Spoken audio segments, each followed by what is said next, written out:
My siblings received extravagant gifts, while I, O'Reilly, got a bottle of body wash for my birthday. Now that I'm preparing to move out, everything feels like it's unraveling. At 25, I still live with my parents, alongside my two siblings, Marcus and Lila.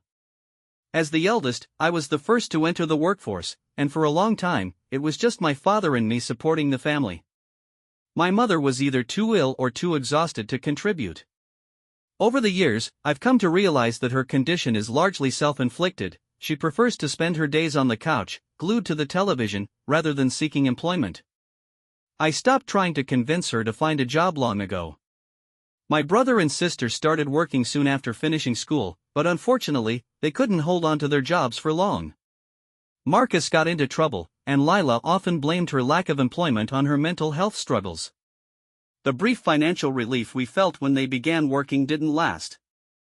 I eventually had to take on extra shifts, knowing I couldn't rely on them. I worked hard to climb the corporate ladder, and now I earn more than most people my age. Many compliment me on my achievements, yet I feel like a fraud. Looking back, I realize I haven't done anything for myself. 70% of my earnings go toward household expenses, leaving me with a meager 30% that barely covers my needs. There's always an unexpected expense at the end of the month that I have to manage. I work so much that I rarely come home, and when I do, it feels like a nightmare. At least I get paid for my job, but no one compensates me for cleaning the house, doing laundry, washing dishes, or ensuring we have enough groceries. My mother and sister contribute very little. My mother spends her days watching TV, while Lila locks herself in her room, only emerging to hang out with friends or get into trouble. I can't ask my father or brother for help because they adhere to traditional gender roles. This is the family I come from. Although I disagree with these ideals, I felt I had no choice but to accept them while living under their roof. Every time I tried to voice my frustrations, my mother would tell me to find my own place, fully aware that I couldn't afford to support myself while also helping the family. She believes my heart is too soft to leave them to fend for themselves. But that's not the reason I'm writing this.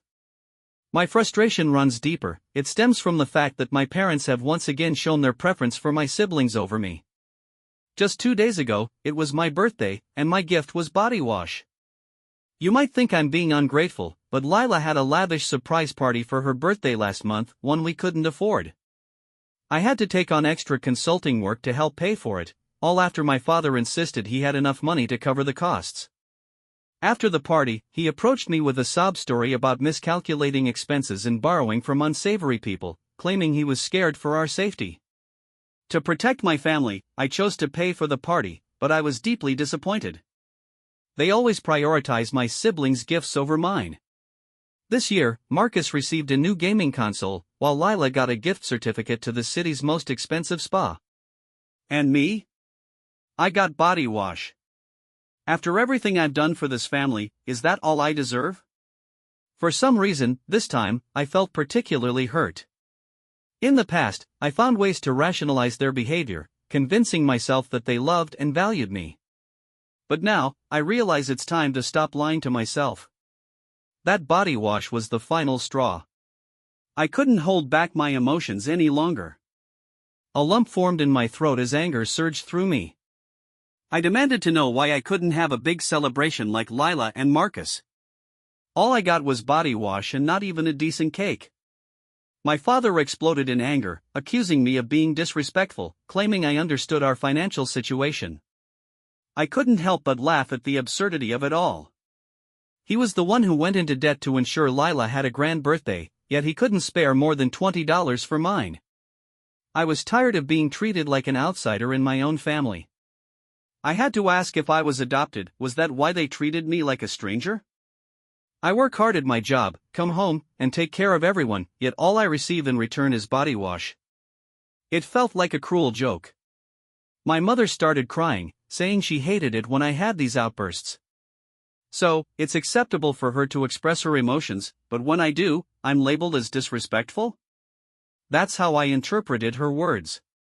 She has a myriad of emotions throughout the day. Rest easy, as my family has been relentless in their attempts to reach me. I know you're probably wondering how I managed to move out, especially given my controlling family. It wasn't easy, but I did it. First, I took their advice and began setting boundaries. I paid only the bare minimum for household bills and saved the rest. I also picked up extra shifts at work, stashing away every penny. When my parents asked about the money, I told them it would be part of my year-end bonus. It was tough, but once I had enough for the deposit, I told them to take a hike and moved into my new apartment. After I chose the apartment, I informed my parents of my decision. The conversation was far from pleasant. They were furious, questioning whether living with them was truly that unbearable. I assured them it wasn't about them, it was about me. I was getting older and needed to gain my independence. I couldn't do that while living under their roof. My mother, of course, took offense to my response, calling it snarky. She claimed to want only the best for me, but I felt like I was mocking everything she said. Realizing I couldn't win that argument, I apologized and moved on. My family was resistant to my desire to leave, but there was nothing they could do. I had already signed my lease and was ready to go. In protest, none of them helped me pack. I had to reach out to a couple of co-workers, Janet and Lisa, who were the only ones aware of my situation at home. When I told them I was moving, they were thrilled. They eagerly offered to help, and we managed to transfer everything a few days ago. Now, I'm sitting in my nearly empty apartment. I don't have much yet, but I feel a sense of satisfaction. I can't wait to start living independently. It's been over a month since I moved in, and while it's been a challenging month, I've never been happier, or at least I was until a few hours ago. Let me recap what's happened in the last month. I've been furnishing my apartment and even hosted a housewarming party. With my evenings free, I've started going out with friends and meeting new people through them. It feels wonderful to finally have a social life after being deprived of one for so long. Honestly, I think I'm finally living for myself. In addition to building my social life, I've started dating someone Lisa introduced me to. In the past, I never had the chance to date anyone because my family always disrupted my plans with some sort of emergency. But now that I live farther away, they can't do that. You might be curious about my relationship with my family over the past month. Surprisingly, none of them have reached out to me at all. They've been unusually quiet, which has been unsettling at times. I thought about messaging them, but I stopped myself. I've always been the one to break the ice and apologize after our disagreements, but I don't want to be that person anymore. I want to be treated with the same respect as any other family member, so I decided to hold off on reaching out. That was until my mother called me this afternoon while I was at work. I was shocked to see her name on my screen, but I answered. She asked where the check was. At first, I was confused. I had no idea what check she was talking about. Had she forgotten that I no longer lived with them? What were her expectations? She wanted to know how I expected them to manage without my help. I reminded her that she had two healthy, capable children who could contribute to the household expenses. They had a month to look for work. What had they been doing during that time? Then she questioned how I could be so inconsiderate to my siblings. I shot back, asking how I could feel sympathy for a criminal and a lazy person. They had sabotaged their own job prospects. Couldn't they learn from my example? I told my mother I wasn't going to send them anything and that they needed to figure things out on their own. I hung up, and she called me several more times, but I didn't respond. Later, my father called, trying to reprimand me, but I hung up on him too. I couldn't believe I had done that. I had never cut someone off while they were speaking before, but honestly, the past month has been so peaceful that reconnecting with them reminded me of how tumultuous my life used to be. I don't want to disrupt my newfound tranquility by bringing them back into my life. I wish they had stayed silent. They should have cut me off and left me alone because, in reality, I was never truly a part of the family. Now I see that they only wanted me around as long as I could provide for them. I've been trying to appreciate my newfound success, but my family has been so obnoxious that I've ignored them the entire time. That's presumably why they decided to show up at my apartment last night. Yes, they came to my place while I was hosting a small gathering. Here's what happened. It was a Friday night, and a few friends wanted to go out, but I was too exhausted. Lisa and Janet agreed, so we planned a cozy book and wine night at my apartment. 2 more girls joined us, and we were having a fantastic time until we heard a commotion outside my door. I live in a quiet apartment community, so this was concerning. We tried to ignore it, but the noise grew louder and soon reached my door. When I opened it, I was shocked to see my sister, father, and brother arguing with the building manager. They were demanding to be let into my apartment because they were family. I couldn't believe what I was witnessing. I informed the manager that I knew them, but they were not welcome. My father looked hurt and claimed he only wanted to talk. I pointed out the time, it was 10 p.m. I told them that if they wanted to see me, they could have called ahead. That's when my sister chimed in, saying she learned from a friend who had seen me at the complex. Then she looked around and remarked that I was living large. She asked why she couldn't live with me. I stared at her in disbelief. Why on earth would I want to live with someone so lazy? I would have to feed her and clean up after her. I hadn't forgotten the dynamics of the past few years. I told them to leave because they were not welcome, especially at that hour. My father refused, insisting they wouldn't go unless I spoke with them. I told him I wasn't interested in talking, especially since I had guests. That's when my brother began shouting at the top of his lungs, addressing my friends and calling me a useless sister. He forced his way into my apartment and started verbally assaulting me. I felt completely overwhelmed, while my friends sat in stunned silence, watching this horrific scene unfold. Things only escalated from there. My father and brother began rifling through my belongings, turning everything upside down. I cried as I watched them treat my possessions with such disrespect. I begged them to stop, but they ignored me, claiming I was to blame and demanding money. That's when security arrived. It turned out that Janet had contacted them as soon as my father and brother began causing a disturbance. When security showed up, my father and brother refused to leave and attempted to resist. That was a major mistake, as the uproar became so loud that they had to call the police. My father and brother ended up in jail for trespassing and disturbing the peace. They won't be released until Monday, and I've already filed charges against them.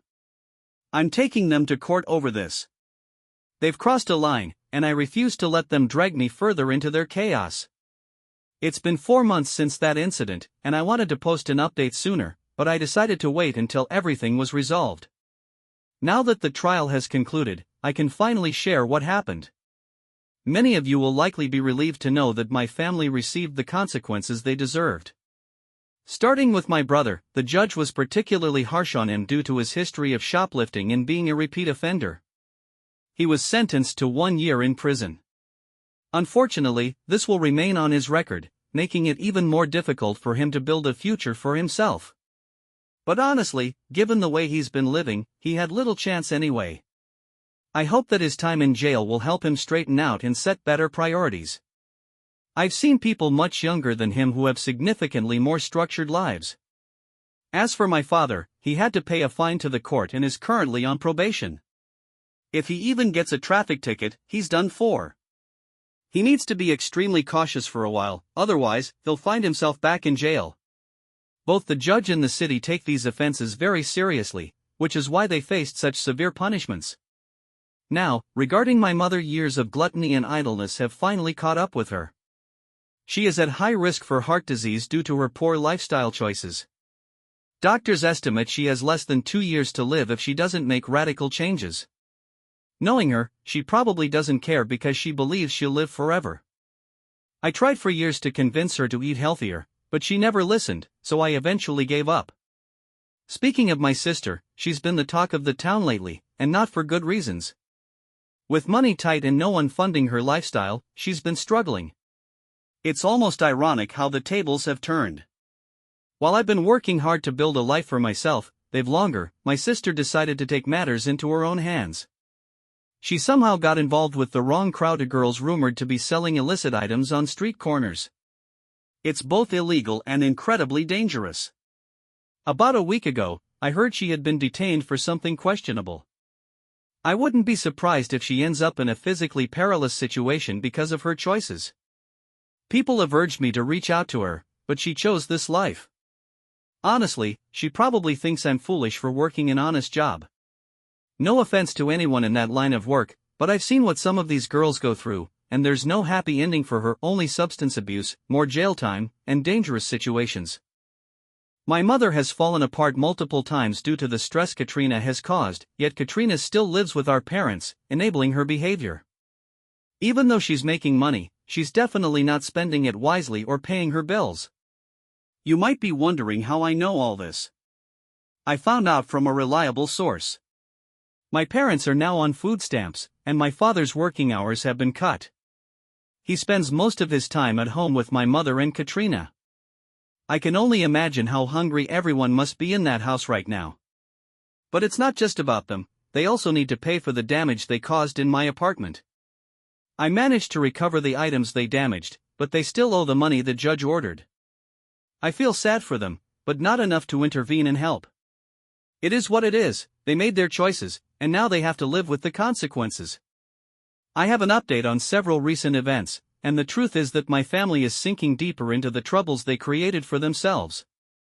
They're the type of people who try to dig themselves out of a hole, but I'm not sure if there's a way back for them.